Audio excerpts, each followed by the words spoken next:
Today we're going to be reading the story To Fly, the story of the Wright brothers. Look at that plane, boys and girls. It's illustrated also by Robert Andrew Parker. Also today we're going to be reading another book. This is Community Helpers and the title is Pilots. We have different books about flying, from chapter books to other types of books as well, for beginning readers and those who like to listen, and also those who like to read chapter books. So here we go, boys and girls. Let's listen to our stories today. Dreams of flying. People had always known it wasn't possible for humans to fly like birds, but that didn't stop them from dreaming about it. Orville Wright was one of those dreamers. Many a night he lay in his bed in Dayton, Ohio, imagining what it would be like to swoop through the sky. Sometimes in school, when he was supposed to be doing math or working on penmanship, he would be thinking about flying. In 1878, his father brought home a toy called a Pinod helicopter. It was made of cork, bamboo, and thin paper. With its long rubber band was wound up and then let go, the helicopter jumped out of its holder and flew almost 50 feet. Could a person fly that way? Orville and his older brother Wilbur tried making more helicopters. They tried making them larger. Miss Ida Palmer, Orville's second-grade teacher, caught him fiddling with pieces of wood at his desk instead of doing classwork. Orville explained that he was making a flying machine. If it worked, he planned to build a much larger one and fly with his 11-year-old brother. But the boys' larger machine wouldn't fly. They had not yet learned that a machine twice as big required 8 times the amount of energy to move it. For a man-sized machine, they certainly needed something stronger than a rubber band. So they put the idea of a flying machine away for a time. Epilogue. It takes two. Scientists of the time had not been able to figure out how to make a flying machine work.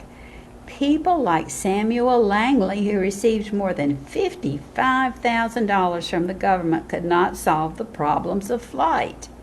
It took 2 bicycle repairmen from Dayton, Ohio to solve them.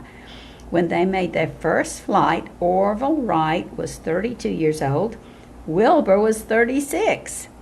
Wilbur was an avid reader with an amazing memory. He was charming and liked talking to people. It was his idea to find out how to control flight in the air and create a practical airplane. However, he got depressed easily. Several times he was ready to give up. Orville was shy with strangers and much more comfortable with friends and family. But it was his optimistic attitude, his way of always looking on the bright side, that kept the two of them working on the flyer despite the setbacks. Pilots. Pilots fly aircraft. Some pilots fly large airplanes that transport people and cargo. These pilots may fly thousands of miles in one trip. Other pilots fly airplanes for fun. What pilots do? Pilots control an aircraft's takeoff, flight, and landing. Pilots plan the best route to take.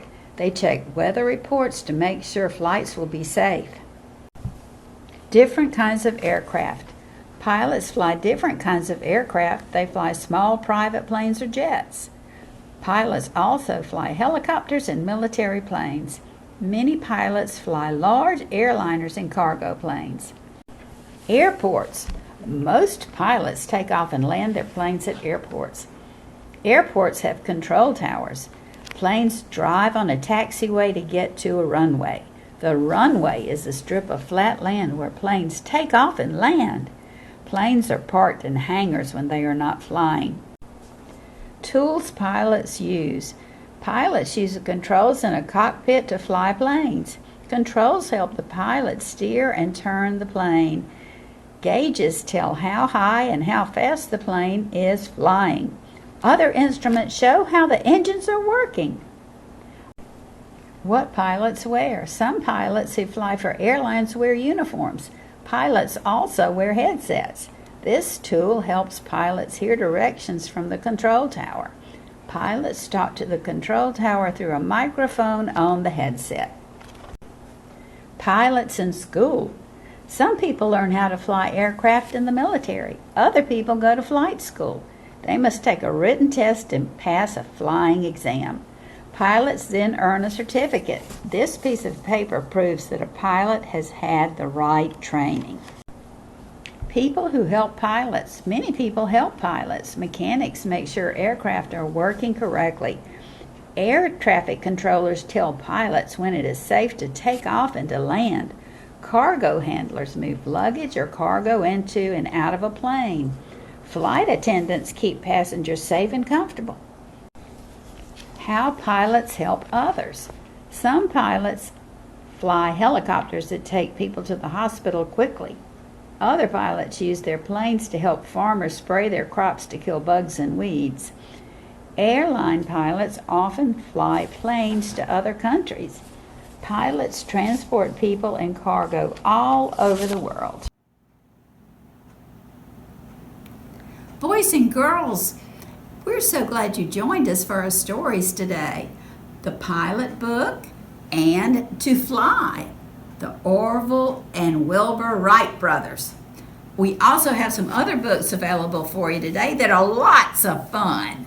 We have an airplane, how to make paper airplanes, that kind of airplane book. We also have a book about airplanes available for us. We also have a pilot book, another one, and this is a little fairy tale about See, Pip, Flap, which is a beginner's reader, which is absolutely fun.